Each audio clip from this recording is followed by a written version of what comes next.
Bienvenidos y bienvenidas a un episodio más de Enclave Local, el podcast donde podéis conocer de primera mano a los portavoces y diputados de la provincia de Barcelona y el trabajo que hacen día tras día, pero también los conoceremos a ellos. Y hoy el invitado es, aparte de ser diputado en el Parlamento de Cataluña, también uno de los más jóvenes, aparte de ser también de la Comisión de Salud, miembro de las Comisiones de Unión Europea y Acción Exterior y presidente de la Comisión de Juventud, así que nos acompaña Hugo Manchón. ¿Qué tal? Muy ¿Qué buenas tal? tardes. Buenas tardes, ¿cómo Hugo, estamos? muchas gracias por venir con nosotros aquí en A este podcast. vosotros. A nosotros nos gusta empezar un poco la entrevista pues conociéndote a ti como persona. Siempre intentamos investigar un poco tus gustos o alguna anécdota curiosa. Y en este caso, te gusta mucho viajar o conocer pueblos de Cataluña. Así Sí. que te voy a pedir, ya que como estamos en verano, pedirte una recomendación de algún pueblo que te haya gustado. Pues me encanta, o sea, soy un apasionado del viaje, me encanta viajar, pero me gusta viajar mucho por España, sobre todo por Cataluña, porque al final eh, conoces pueblos pequeños, sobre todo cuando me meto en TikTok, que me encantan las redes sociales, y Sí. me meto en TikTok y empiezo a buscar curiosidades de pueblos. Mm, Pues soy un fanático de probar el vino de cada tierra, de la exacto. comidita, ¿no? De cuál es el producto típico de cada sitio. Y cuando me meto en TikTok, pues me gusta ver, pues, un pueblo pequeñito de Girona que tiene tal, este vino, pues me encanta hacerlo. Entonces, recientemente fui a un pueblo, por la zona de Girona, fui a una bodeguita que se llamaba La Viñeta, que creo que estaba en el Empordà, una pasada, Sí. unos vinos increíbles y encima lo que me gusta de esto es conocer la historia familiar de la bodega, cómo trabajan el producto catalán, qué tipos, por ejemplo, de queso, ¿no? Porque te ponen el vinito con un queso típico que marida muy bien con el vino y es conocer la historia, cómo trabajan en lo que es toda la zona geográfica, cómo integran la cultura del pueblo dentro de lo que es la propia empresa, porque al final esto es construir Cataluña, construir España, ¿no? Es esos pequeños sitios que dan vida a los pueblos y me encanta, sean de montaña o sean de playa. También fui hace poco a Cadaqués, que no lo conocía, que todo el mundo hablaba de ello, Sí. una pasada, que nos Sí, encontramos además exacto. allí, es verdad, y me encantó, un sitio que me encanta y aparte para desconectar, porque es verdad que ahora viene la época turística y se llena un poco más, pero cuando no es tanto Ujú. momento turístico, Vale. se está muy bien en pareja, en familia, o sea que me encanta conocer cualquier sitio de Cataluña, que es una pasada, y invito a todo el mundo que lo haga y que conozca. Que como dices, ¿no? Que Cataluña cuida mucho su calidad del producto y Exacto. defiende mucho el kilómetro cero. Sí, así es, así me encanta. Y yo todo lo que sea, cualquier recomendación que me haga alguien para probar, no que sea un borracho, que me encante el vino, pero sí es verdad que una buena copita de vino con un Siempre viene bien. producto de la tierra es una pasada. La segunda pregunta que quería hacerte es muy difícil. Para las personas que no creo que nos dedicamos a la responsabilidad pública, era cuando llega el fin de semana o el momento cuando Mm. tú te permite tu agenda política, ¿cómo suele ser un buen plan de desconexión para ti? Uf, complicado, ¿eh? Porque siempre, como muchas veces los fines de semana aprovechamos pues para hacer territorio, ¿no? Claro. Pero me gusta cuando nos ponen algún sitio, pues tenemos que ir para hablar con los vecinos o poner alguna carpa del partido para cualquier tipo de iniciativa que tengamos que presentar, explicar a la gente del pueblo. Después, en ese sitio donde voy, pues me gusta ir con mi pareja o con mis amigos o con la familia a dar vueltas por allí, conocer un poco el entorno, pero sí es verdad que cuando tengo un fin de semana sin nada de política, pues me encanta estar, por ejemplo, con mis amigos de la universidad, que hacemos planes que no hablamos de política. Muy bien. A veces sale el tema, ¿no? Porque cada uno pues vota una cosa, pero intentamos hablar más de la época universitaria, de nuestra familia, de nuestros amigos, y me gusta mucho pues ir con ellos, vamos con pareja, vamos cada uno, unos con niños, otros con perro, bueno, cada uno con lo que tiene, pero, no, pero me gusta esto de conectar con ellos, o también cuando, por ejemplo, hemos tenido una semana muy intensa de pleno, ¿no? Que aparte es debate muy de crispación, de tensión, que acabas el fin de semana, acabas la semana y dices, necesito relax. Pues no hay nada como palomitas y Netflix. Eso para Es mí lo mejor. es cualquier maratón de series que me encanta y eso también me gusta mucho y la familia, por supuesto. Muy bien. Si te parece, Hugo, vamos a entrar en materia. Y Vamos. vamos a hablar de, ya que perteneces a la Comisión de Salud, de Sanidad. Realmente el abandono de la sanidad pública catalana por parte de la Generalitat sigue apareciendo, como siempre, en los principales abandonos Sí. por parte del Gobierno. Desde tu punto de vista, ¿qué es lo que peor se está funcionando ahora mismo en el sistema sanitario catalán? El problema creo que en general de los servicios públicos lo que ha pasado es que ha habido un abandono, no solo por parte de este gobierno, de la Generalitat, sino de todos los que ha habido anteriormente, porque solo hemos sido los únicos que no hemos gobernado en Cataluña, pero todos han sido protagonistas del abandono que sufre Cataluña en todos los aspectos. Pero en cuanto a la sanidad, yo creo que se ha priorizado otras, porque al final los recursos que tienes son los que tienes sobre la mesa y tienes que repartirlo y tienes que decidir en qué priorizas. Y cuando se ha priorizado, por ejemplo, la apertura de falsas embajadas, que no sabemos ni a qué viene el dinero, cómo se recupera ese dinero, cuando se hace una política lingüística que es de arrinconar el castellano, de imponer una lengua, pues estás destinando los recursos que tienes a esto y después es muy fácil recurrir a España nos roba y, ¿no? Y al final han sido ustedes los que han cogido los recursos de los catalanes y lo han derrochado. Y cuando haces esto, pues hay temas como la sanidad que es igual para todo el mundo, porque al final da igual que votes a Esquerra, PP, a PSOE, da igual lo que votes, todo el mundo se pone malo, todo el mundo necesita ir a la sanidad pública. Y cuando has abandonado esto, pues ahora tenemos la situación que tenemos de unas listas de espera eternas. Yo lo decía en la Comisión de Salud, es que al final estamos hablando de unos presupuestos que se ha presentado la Generalitat en el que habla incluso de 500 millones de euros para la nueva agencia tributaria catalana, 400 millones de euros al año para TV3 y Cataluña Radio. ¿Cuántos médicos se podrían contratar con esto? ¿Cuántos CAPs se podrían abrir con esto? ¿Cuánto podríamos mejorar la equidad territorial, que es el acceso a, da igual el sitio donde vivas de Cataluña, para que puedas acceder a los mejores servicios públicos? Porque no es lo mismo vivir en una gran ciudad que en un pequeño pueblo de Lleida o de Girona. Con lo cual, creo que es cuestión de priorizar los servicios públicos y que se ha hecho muy mal por parte de todos los gobiernos de la Generalitat, e ella lo está manteniendo. Hugo, las listas de espera sigue siendo el motivo prácticamente de queja para muchos pacientes. ¿Dónde crees que está el origen del problema? ¿En la falta de recursos o en la gestión? Yo es que creo que va de la mano, porque como te comentaba, faltan recursos porque se destinan a otros asuntos que no son de prioridades reales para los catalanes, son prioridades para los políticos que gobiernan. Y ahora se recurre mucho, y creo que es importante decirlo, porque muchos partidos, sobre todo el separatismo, te dice, bueno, pues ustedes se oponen a la financiación autonómica, que sería la solución, ¿no? La varita mágica para solucionarlo todo. Y creo que es un momento ahora este podcast para explicar que hay que mejorar la financiación autonómica, porque nosotros lo defendemos, que hay que mejorar el sistema de financiación autonómica para que Cataluña tenga más recursos, por supuesto que sí. Pero el problema es que cuando esos recursos vienen aquí, ¿en qué se lo gastan? ¿En qué se lo gastan? Porque al final no paran de decir que hay récord histórico de recaudación. ¿Dónde va ese dinero? ¿Dónde va? Porque además pagamos más impuestos que nunca. El tramo autonómico de IRPF más alto de España, 15 impuestos propios.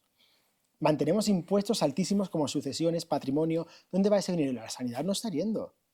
Lo explicaba, es un tema de recursos. Hoy presupuestaba la Consellería unos 13.500, 13.800 millones de euros, que lo decimos así, es una pasada, para sanidad, pero es que ya el año anterior la sanidad necesitó 16.800 millones de euros, es decir, están presupuestando mucho menos de lo que la sanidad necesitará.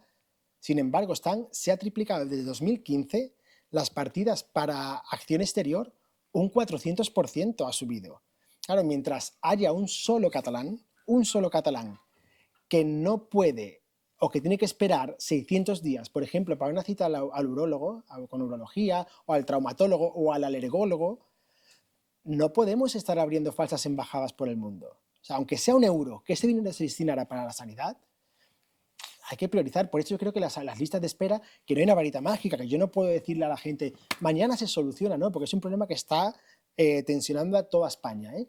Pero cuando se prioriza el gasto, cuando se priorizan las políticas, yo creo que sí se puede hacer mucho mejor, y si en vez de 100 días de espera conseguimos bajarlo a 60, pues será un gran paso, pero eso hay que hacerlo priorizando. Hugo, como hemos comentado al inicio de la entrevista, formas parte de la Comisión de Salud y me gustaría poner en valor porque has impulsado iniciativas relacionadas tanto para las agresiones a sanitarios y sus condiciones laborales. Mejores CAPs, ayudas paralela. ¿La Generalitat está cuidando adecuadamente a quienes nos cuidan y a los ciudadanos? La respuesta es que no. ¿No? Y ya no solo lo que es la Generalitat de Cataluña, sino el Gobierno de España, porque recientemente lo estamos viendo todos en los medios de comunicación, en las redes sociales, que hay manifestaciones de los médicos, que los médicos están saliendo a la calle por sus condiciones, y la gente dirá, uno dirá, oh, si cobran mucho, cobran poco. No, no, vamos a ver, es que es un debate muy complejo, porque no solo estamos hablando de las condiciones salariales, que también, sino al final el marco que da las condiciones laborales y salariales de los profesionales sanitarios es el Estatuto Marco, ¿vale? Que es un estatuto que es verdad que lleva 23 años sin tocarse, hay que reformarlo, pero ¿qué pasa? Que la ministra de Sanidad, en este caso, lo que ha hecho es, ha cogido el estatuto, ha hecho una performance política de voy a presentar el nuevo borrador de Estatuto Marco. Ujú. ¿Y qué ha hecho? No ha contado con las comunidades autónomas, que son las que tienen la competencia de sanidad. No ha contado con todos los profesionales sanitarios, ha dejado al lado a los médicos, les ha dicho a los médicos, tus condiciones serán estas, pero no te voy a decir que las negocies, te las impongo y son estas. Y por otro lado, no, ha presentado un borrador que no cuenta ni con memoria jurídica, ni técnica, ni económica, con lo cual está condenado al fracaso. ¿Qué ha pasado? Que ha provocado un descontento hacia todos los profesionales sanitarios, en este caso los médicos, y la Generalitat de Cataluña no ha hecho nada. O sea, como al final son del mismo color político de gobierno, que es PSC Comunes aquí, allí PSOE Sumar, ¿qué es lo que han hecho? Pues se quedan callados. Bueno, ya se comerán el marrón allí, pero aquí afecta, porque aquí tenemos a los médicos saliendo a la calle. ¿Y qué es lo que piden ellos? Pues siempre es complejo, porque negociar y acordar con todos es complicado y gobernar es muy difícil. Pero lo que no puedes hacer es gobernar o legislar de espalda a la realidad. Y entonces, cuando se ha abierto el debate del Estatuto Marco, los médicos han dicho, basta, quiero que se nos escuche. Lo que no queremos es, y siempre lanzo esta pregunta que lo hacen muchos médicos, es, ¿tú te subirías a un avión en el que el piloto lleva 24 horas pilotando sin descansar? Yo creo que no. Pues al final los médicos lo que te dicen es, no podemos estar 24 horas trabajando de guardia y después tratar a las personas porque es peligroso por su salud también, por su sobrecarga y también por los pacientes. Con lo cual, lo que nosotros pedimos, incluso hoy mismo hemos registrado, esta semana registraremos una iniciativa, que es que se retire este estatuto marco que ha presentado la ministra Mónica García y que aquí parece que la consellera no se moja, que se empiece a negociar desde cero y que los médicos que ellos piden que se les escuche tengan un espacio de negociación propia y se reconozca, no sé si llamarle singularidad o particularidades que tiene la profesión médica y facultativa, para que se tenga en cuenta el esfuerzo, porque al final es un pilar fundamental de la sanidad pública. Y cuando esto pasa, pues cuando se abandona todo esto, los que acaban pagando las consecuencias son los pacientes. Y hay mucha gente que dice, ay, pues mira, las listas de espera están subiendo porque los médicos se manifiestan. No, los médicos están pidiendo condiciones dignas, porque si ellos tienen unas buenas condiciones, la cobertura, la atención será mucho mejor para todos. Y la Generalitat, aunque sea competencia, el reglamento, digamos, el texto del Gobierno de España, las comunidades autónomas también tienen que mejorar las condiciones. Lo hemos visto justamente antes de las elecciones andaluzas, un poco antes, hubo un acuerdo histórico en la Junta de Andalucía de Juanma Moreno con 130.000 sanitarios. Reunió a todos los sindicatos y llegó a un acuerdo de mejoras salariales y profesionales. Se puede hacer. Lo que pasa es que aquí están más pendientes de imponer el catalán en los médicos que de que los médicos tengan las mejores condiciones. Y es lo que dices, ¿no, Hugo? No solo los sanitarios denuncian constantemente la falta de personal, sino también la sobrecarga, e incluso para desarrollar su carrera propia en la comunidad. ¿Crees que Cataluña corre el riesgo de dejar de ser atractiva para muchos profesionales sanitarios? ¿O estamos ante una inminente fuga de talento sanitario? Sí, al final, cuando tú no mimas, cuando tú no cuidas a los que cuidan y curan, corres el riesgo de que la gente se vaya. Hace unos años teníamos una fuga de enfermeras tremenda hacia otros países y también hacia otras comunidades autónomas. En cuanto a los médicos, los estamos viendo. Muchos se van, por ejemplo, a la privada, otros pues se van a otros países y también es verdad que cuando tú utilizas, cuando tú pones por encima la capacidad, el mérito, la profesionalidad, pones por encima de esto, por ejemplo, la lengua, haces que no seas un sitio atractivo. Y mira que Cataluña siempre ha sido un polo de inversión farmacéutica, de avances en medicina, de nuevas investigaciones, nuevas terapias, ensayos clínicos. Siempre hemos sido un faro de avances en toda Europa y en el mundo y sobre todo en España. Y cuando tú abandonas y priorizas el sectarismo, pues lo que pasa es que al final dejas de ser un sitio atractivo. Entonces tú combinas las dos cosas peores que puede hacer un político, ¿no? Que es el sectarismo ideológico, que en este caso es la lengua, y por otro lado, el no escuchar las reclamaciones. Esta semana hablaba con representantes de sindicatos médicos y me decían, es que la Generalitat no nos está escuchando. estamos manifestándonos para mejorar nuestras condiciones y pasan de nosotros olímpicamente, ¿no? Esto es cosa estatal, no.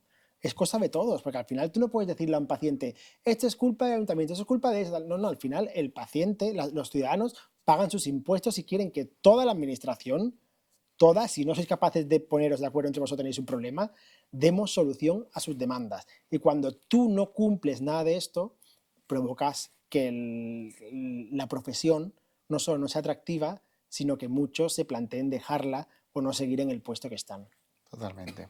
Como has comentado antes, la Generalitat lleva muchos años destinando recursos a su acción exterior, a las delegaciones en el extranjero. Cuando hablas de ese tema con los ciudadanos, ¿crees que tienen claro para qué sirven realmente estas estructuras? Yo creo que nadie lo sabe. O sea, le preguntas incluso a la propia Generalitat, cuando cuando entré en la Comisión de Acción Exterior y Unión Europea, que ahora han cambiado el nombre, ahora es Unión Europea y Acción Exterior, bueno, es lo mismo, hay una serie de falsas embajadas, porque lo que ellos intentaban, el separatismo construyó esta red de falsas embajadas pues para internacionalizar el procés, ¿no? Para ellos hablar mal de España y explicar pues que Cataluña es un país, una nación, que tiene lengua propia, que España es un estado que coloniza y que persigue y que oprime, ¿no? Era un poco lo que ellos intentaron utilizar esta red de falsas embajadas. ¿Qué pasa? Que cuando tú haces esta red de falsas embajadas, parecía que era algo del separatismo, pero ahora ha llegado el PSC y lo mantiene. No solo la mantiene, sino que la amplía, como nunca había hecho ni Izquierda Republicana. Entonces, cuando tú le preguntas a la gente, dice, pero claro, yo voy de viaje y yo me voy por la embajada española, no busco la embajada catalana, porque no es una embajada, no tiene la figura diplomática. Es como ellos hablan bueno, es una especie de oficina del gobierno, pero estamos pagando una millonada porque esta oficina esté allí en el centro de una gran ciudad, de otro país. Cuando ya tenemos esto de otro, por eso, cuando preguntamos es, vale, hay unos delegados que nombra el gobierno, la Generalitat, que están al frente de estas falsas embajadas que le llaman delegaciones. Y nosotros hemos pedido que comparezcan en el Parlamento para saber qué están haciendo, en qué se está gastando el dinero de la Generalitat en estas falsas embajadas. Rechazan los grupos parlamentarios que vengan a comparecer. Que no, que es trabajo técnico. Bueno, pero es que hemos llegado a encontrar que se gastan un pastizal en reuniones y no sabemos si estas reuniones han traído inversión a Cataluña. No sabemos si ese dinero que se ha gastado en mantener la embajada, ese alquiler millonario, ese mantenimiento de la embajada, ¿cuánto vuelve a los catalanes? ¿Cómo vuelve? ¿De verdad es más importante abrir una falsa embajada en Pekín? No me lo invento porque está en el programa de los presupuestos, pero allí que abrir un CAP nuevo de 24 horas, por ejemplo, en Castilla del Vallès, yo creo que no. Porque ya las empresas pueden recurrir a esos organismos del Estado. Lo cual, la gente le preguntas, y cuando tú le preguntas le explicas a una persona que hay una partida de Generalitat que se está destinando a esto, pues es normal que la gente se enfade. Porque dice, a ver, os votamos para que solucionéis los problemas, no para que creéis nuevos, y encima el PSC, que decía que venía a acabar con el procés, no, lo está manteniendo, porque está dejando, porque ahora parece que esta red de falsas embajadas, bueno, como ya no queman contenedores los del procés, como ya no asaltan aeropuertos, parece que el procés ha muerto, pero realmente se está construyendo esos organismos de Estado que organizaba y creaba el separatismo, se está construyendo ahora, y cuando esta gente vuelva a gobernar, porque no va a estar el PSC 40 años gobernando, lo tendrán todo. Y ya tendrán esa red de falsas embajadas preparada, con lo cual al final el PSC está financiando el proceso. Hugo, me viene bien que me preguntes por Pekín, porque aparte también formas parte de la Comisión de Acción Exterior y muchas veces habéis pedido explicaciones sobre las relaciones del gobierno con China y en algunas decisiones vinculadas a esa estrategia exterior. ¿Qué preguntas nos han sido respondidas todavía con suficiente claridad? No, ni con claridad ni sin claridad. O sea, pregunto, en la última comparecencia que vino el conseller de Unión Europea, que además lo conozco de que estuvo trabajando en el Parlamento Europeo él, y yo le hice una serie de preguntas que era más como una especie de interrogatorio en comisión de investigación, porque cuando la Unión Europea y Estados Unidos alertaban de, oye, tenemos que tener cuidado con cualquier relación que hagamos con China, porque puede poner en peligro información que tenemos sensible, estructuras críticas, ¿no? Porque al final no podemos tener dependencia de un país que puede tener conexiones dudosas, ¿no? Con según qué Ujú. regímenes, incluso ellos mismos. Y entonces, cuando la Unión Europea y Estados Unidos alertaba de ojo con los acuerdos que lleguéis con empresas chinas, ojo con los acuerdos y conexiones que hagáis con gobierno chino, tened cuidado porque estamos hablando de la seguridad europea y lo estamos viendo incluso cuando en el Brexit, cómo hubo influencia rusa, ¿no? Como al final estamos jugando con la democracia, ¿no? Con la seguridad europea. Y cuando Europa alertaba de esto, ella se fue a China. Ella se fue a China a anunciar que habría una nueva falsa embajada en Pekín, cuando Europa estaba alertando, ¿eh? Pero es que a las pocas semanas, meses o pocos días, no sé decirte ahora exactamente, anuncia el gobierno que llega a un acuerdo con una empresa, ellos dicen, no es de Huawei, ¿no? Que utiliza equipamientos de Huawei, en la que conecta sedes judiciales, comisarías, centros educativos, hospitales, que si esto no es información sensible y crítica, que baje Dios y lo vea. Entonces nosotros hicimos una serie de preguntas escritas preguntando qué llevaba al gobierno a hacer este acuerdo cuando Europa estaba alertando. Incluso vino el representante de la Comisión Europea en Barcelona a la comisión y yo le pregunté si en Europa esos acuerdos preocupaban. Y me dijo que sí, que los acuerdos sobre 5G, sobre cualquier tipo de conexión telefónica o de telecomunicaciones, preocupaba en Europa y que incluso se estaba trabajando una normativa europea que incluso lo prohibiera y que no se lo recomendara. Pues a raíz de esto, yo empezaba a ver que había una cierta conexión amistosa de Zapatero con China. Todavía no había saltado el escándalo. O sea, me pasa que, bueno, vamos viendo, te vas informando, vas viendo medios de comunicación que ya empezaba a oler a podrido, como digo siempre, olía a podrido, olía a PSOE. Y entonces pregunté por escrito, ¿ha tenido alguna vinculación o recomendación Zapatero influencia en las relaciones de la Generalitat con China? Obviamente no me respondió porque registré hace 2 semanas y el gobierno te responde cuando le da la gana. Pero tuve al conseller delante y le hice una serie de preguntas. ¿Se mencionó a Zapatero durante el viaje a China, antes de preparar el viaje o después de volver? ¿Zapatero aparece en algún email, algún acta o algún mensaje en el que se viera su apellido porque alguien lo recomendaba? ¿Se empezó a apostar por China como relación de la Generalitat por alguna recomendación externa, por ejemplo, de Zapatero? ¿Sabes qué me respondió? Pues Ayuso, el Ayuso comodín que siempre recurre a la izquierda. Claro, no Esquivando. me respondió a nada. Con lo cual, si tú quieres demostrar que no hay nada, lo dices fácilmente. Con lo cual ahí y ya empezamos a ver que hay conexiones que en todo, que en la política las casualidades no Ujú. existen y en el PSOE menos. Al final vemos que es que hay cada vez el organigrama, lo que es la trama cada vez es más grande y empieza a tener conexiones, que es la financiación de aquí, la financiación de allí. Y yo por eso creo que el tema de Pekín huele mal, huele mal. No sabemos para qué van a abrir la falsa embajada en Pekín y qué conexiones puede haber, pero viniendo por parte del Partido Socialista, sea español o sea catalán, que vean lo mismo, dudo mucho de Seguramente la se finalidad. dé a la luz este tema. Hugo, has seguido muy de cerca la situación en Venezuela Mm. y ¿te preocupa la tibieza que han demostrado la mayoría de los partidos políticos mirando hacia el otro lado, frente a regímenes que vulneran los derechos y libertades? Sí, justamente creo que de mis primeras iniciativas que presenté en la Comisión de Exteriores fue el reconocimiento de Edmundo González Ujú. como presidente electo de Venezuela y también el equipo, ¿no?, de María Corina. Y la izquierda no la apoyó, el PSOE tampoco. Claro, ahora empiezas a ver todo lo que hay detrás y no voy a hablar de joyas, ¿eh? Porque yo no voy a hablar, porque el señor joyero Zapatero, joyero o minero, no sabemos, pues ya se ve lo que puede haber detrás.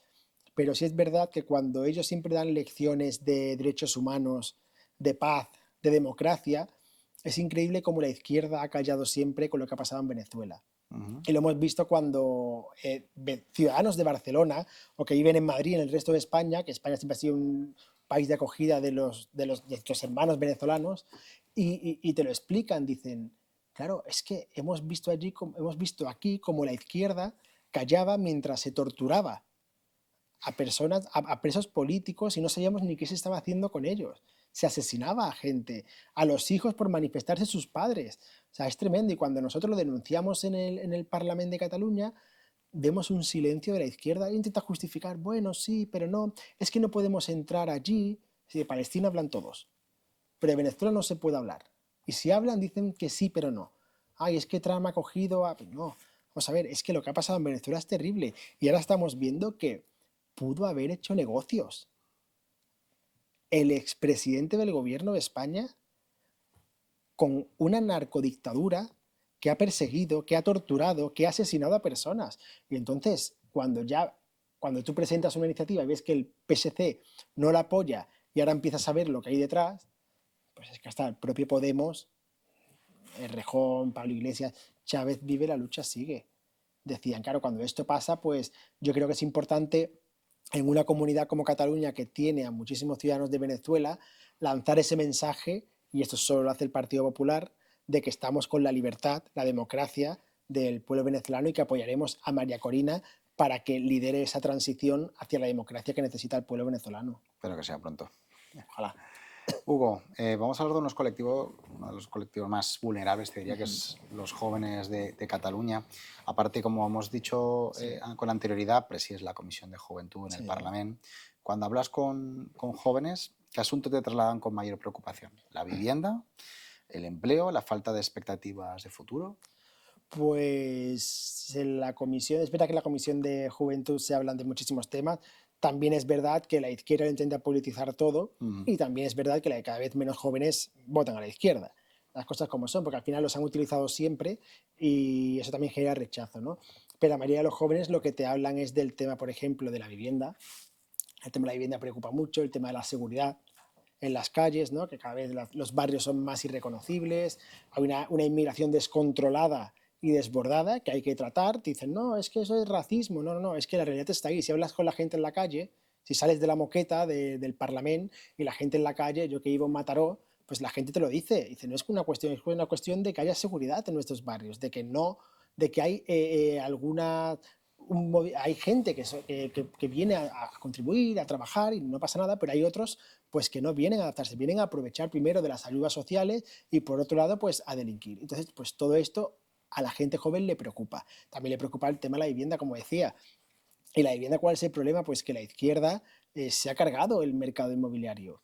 Tú no puedes coger y poner tantas trabas para construir. No puedes coger y decirle al propietario cómo vender, cómo alquilar, cómo tal, y después, sin embargo, favorecer a los ocupas, porque proteges a los ocupas. Cuando tú haces todo esto, estás creando un sistema en la que ni el ahorro vale, ni el patrimonio de cada uno que pueda ponerlo en alquiler o a la venta, porque todos son trabas. Esto hace que la gente joven tenga menos posibilidades de alquilar o de comprar, más ayuda, más avales jóvenes para que puedan pedir una hipoteca, esa cobertura pública ¿no? de lo que es el aval joven para el 100% de la hipoteca. Yo creo que se pueden hacer muchas políticas, pero el problema que ha habido es que la izquierda, el PSOE en este caso, ha ampliado a toda España las políticas fracasadas de Colau, que fue un desastre en Barcelona y ahora pues lo extienden por toda España. Y también a los jóvenes les preocupa mucho el tema de impuestos, porque al final te lo dicen, estamos cansados de pagar impuestos. Si eres autónomo, antes de que te haya dado el autónomo ya estás pagando. Y que si burocracia, y a pagar, y a pagar, y a pagar, y al final los jóvenes dicen, oye, es que estamos contribuyendo, y al final cuando seamos más mayores, pues a lo mejor no tenemos ni la jubilación, que muchos lo hablan, porque al final se está derrochando mucho dinero, y los jóvenes al final lo dicen, yo no quiero que el gobierno me dé un cheque para videojuegos, el bono cultural. Yo quiero que el gobierno me dé la posibilidad de yo emanciparme, de yo estudiar, de yo crecer, de yo emprender por mi propia cuenta sin que el Estado sea un muro que me impida crecer y crear mi propio proyecto de vida. Y yo creo que esto es las principales preocupaciones de los jóvenes y que la izquierda los utiliza, pero no soluciona. Hugo, de todos, hay algunos invitados que han pasado por aquí, por Enclave Local, y ha salido este tema. Hay alguna generación que cree que va a vivir peor que sus padres, y más si tenemos en cuenta las preocupaciones que estamos comentando. ¿Crees que todavía estamos a tiempo a que los jóvenes de ser optimistas frente a nuestro futuro? Yo creo que sí, pero eso pasa por cambiar de gobierno.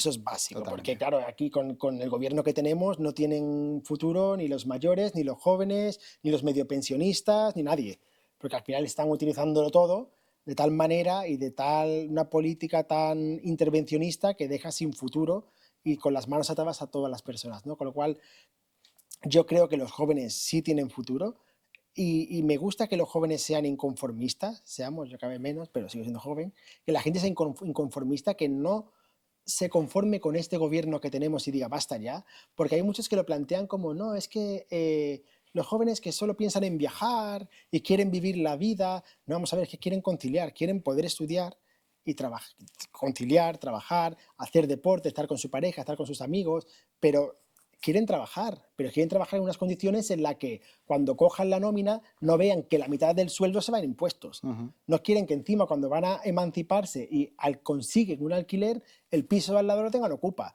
Porque dicen, vamos a ver, que uno es bueno pero no es tonto. Y cuando tú ves que la izquierda te está utilizando y que te está diciendo, ay, pero es que los jóvenes no van a tener futuro. No, es que la izquierda quiere que los jóvenes no tengan futuro. La izquierda lo que quiere es una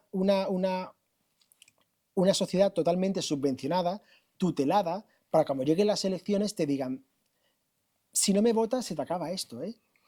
Claro, entonces al final lo que la gente joven quiere es ser libre para lo que sea, pero libre, sin que tengas la tutela del Estado todo el día encima, diciéndote cómo tienes que respirar o cómo tienes que montar tu negocio. Y ojo, como de montes, no te pases de aquí, porque aquí teníamos a todo el gobierno metiendo la mano en el cajón, pero ojo como se te olvide un año, un trimestre, o cuando toque hacer la liquidación del IVA, ojo, cuando tengas que presentar tus facturas, no te pases un euro, ¿eh? Pero el gobierno hace lo que le gane. Cuando los jóvenes ven este abuso por parte de la administración, pues yo creo que les preocupa no tener futuro, pero si le damos la vuelta al gobierno entero y cambiamos de arriba abajo todas las políticas de este gobierno nefasto y negligente que hay, yo creo que los jóvenes recuperarán la esperanza en España. Creo que estamos muy cerca de ello, Hugo. Espero. Hugo, eres muy activo en redes sociales, denunciando los escándalos políticos. ¿Crees que estamos viendo un momento crítico para la confianza de los ciudadanos en las instituciones? Totalmente. Yo al final, cuando el otro día lo decía, cuando es imposible, o sea, estás 10 minutos sin encender la tele, una hora, venga, vamos a ser generosos, estás una hora sin encender la tele y cuando la enciendes se te han escapado 7 escándalos del gobierno. Es que o esta gente roba más lento o es imposible seguir el ritmo.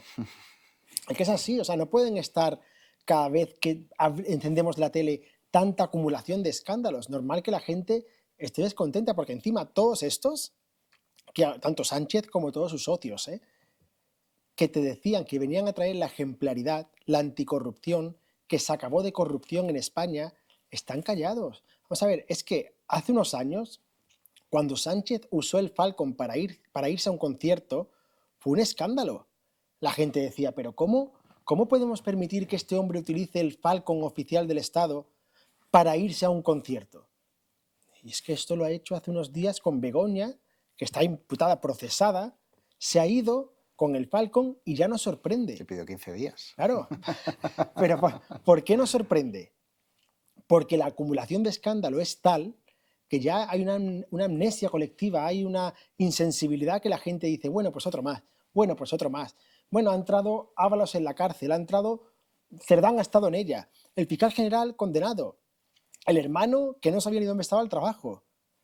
Claro, es que se te escapa, o sea, la gerente del PSOE, que teníamos había una maniobra, una trama dentro del propio gobierno de España, del Partido Socialista, que estaba maniobrando para cargarse a policías, periodistas, jueces, y no pasa nada. Y los socios te dicen que están muy, muy, muy enfadados. Vamos a ver, ¿qué es lo que tiene que pasar? ¿Que se lleven 2 cremas del supermercado a alguien del PSOE para que monten una moción de censura? Claro, es que al final la gente se indigna. La gente está descontenta porque dice, es que no tenemos por qué tragar con todo esto que está pasando. Pero es que es tremendo, o sea, es que en ninguna cabeza cabe, en ningún país de Europa, ya el simple hecho de haber cuestionado la justicia, de haber señalado a la justicia, de haber acusado a la justicia de lawfare, como ha hecho el propio gobierno de España, hubiera significado en cualquier país de Europa que dimitiera un gobierno, que hemos visto a ministros dimitir por plagiar una tesis en otros países de Europa. Aquí la dignidad se quedó en Máximo Huerta. Ahí se quedó, o sea, el hombre estará en su casa flipando en colores, diciendo, ¿pero qué ha pasado aquí? O sea, y yo me fui por una sociedad instrumental que era de antes.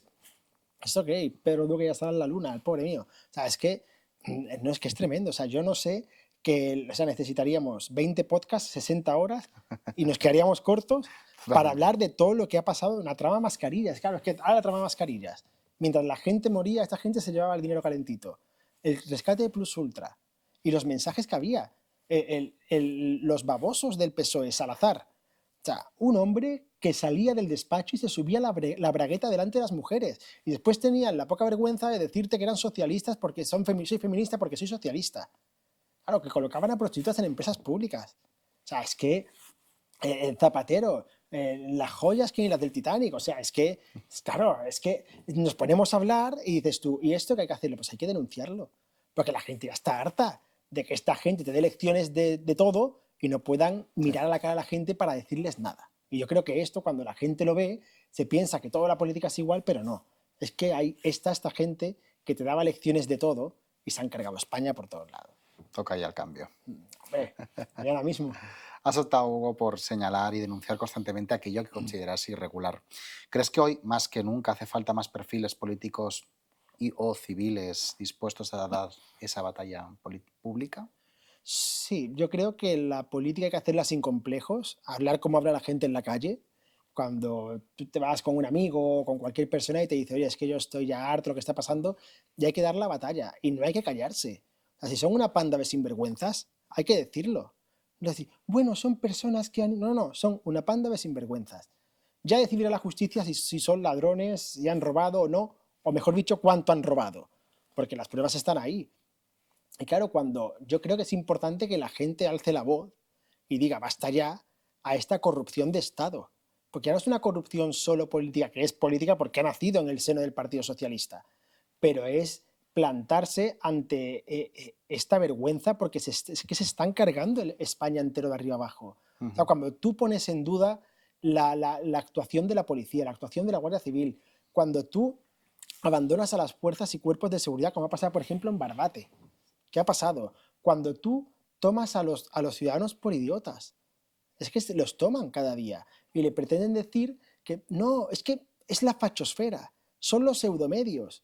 Cuando teníamos a medios de comunicación digitales que estaban denunciando que todo esto estaba pasando y lo señalaban, que el presidente del gobierno se cogió 5 días de jornada de reflexión para decir, ay, es que lo estoy pasando mal.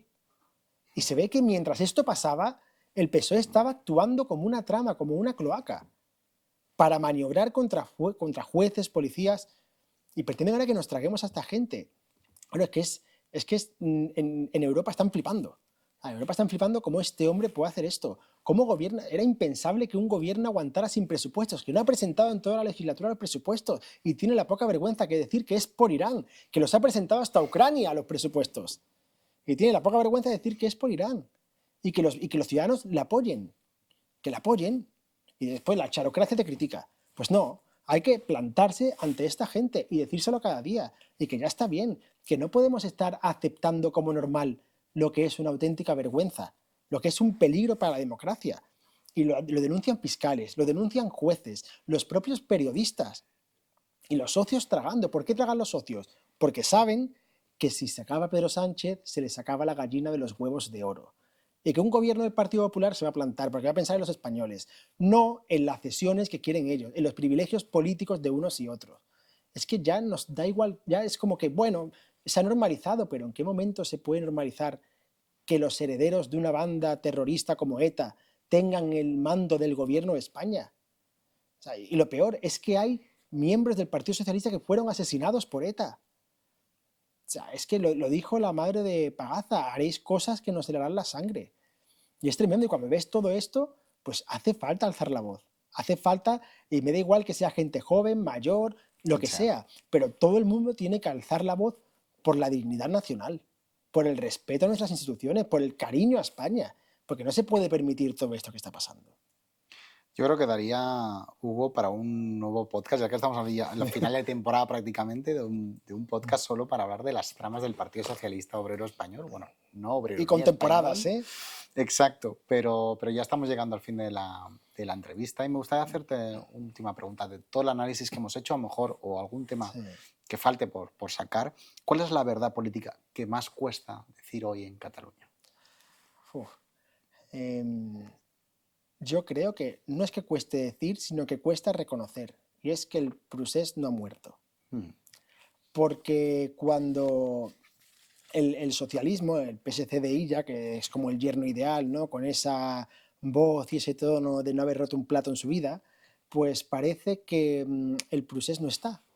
Claro, porque la gente relaciona procés con quemar contenedores, con sacar urnas ilegales a la calle, con asaltar el aeropuerto, con pisar coches de la policía, pero realmente es lo que te comentaba al principio, cuando el procés está más vivo que nunca. Una cosa es que esté tranquilo. Es un procés tranquilo que va avanzando, y cuando llegue el momento de que esta gente vuelva a dar el golpe, no habrá nada ya, por proteger, ¿no? Que estaremos para hacerlo, pero realmente están desmantelando el Estado en Cataluña, expulsando la Guardia Civil, entregando la zona franca al que, lo que pierda el gobierno de España el poder, el peso en la zona franca. Se está también los delitos. Es que la gente no se acuerda, pero es que se suprimió la sedición, se rebajó la malversación, se indultó el golpismo, se amnistió el golpismo. Claro, esta gente ya sabe que cuando lo vuelvan a hacer, Pedro Sánchez dijo en la campaña que iba a recuperar el delito de referéndum ilegal. Nunca lo hizo, sino que hizo cosas más graves de las que prometió. Con lo cual, todo esto que está haciendo, que es entregar el código penal al separatismo por una parte, por otro lado, desmantelar el Estado en Cataluña, que no haya rastro de España, aunque sea Cataluña-España, que no haya rastro, ¿no? de lo que es el peso del Estado en Cataluña, cuando esta gente vuelva a gobernar y se dé el golpe, lo tendrán todo, hasta la agencia tributaria catalana quieren. Es que el siguiente paso, ahora es la agencia tributaria catalana que quieren, pero el siguiente paso es una justicia propia para Cataluña, que les avalen, que la impunidad absoluta del separatismo golpista. Con lo cual, lo que a mí me preocupa, que es ese silencio que hay por parte de muchos sectores también de Cataluña, que le interesa vender que el procés ha muerto.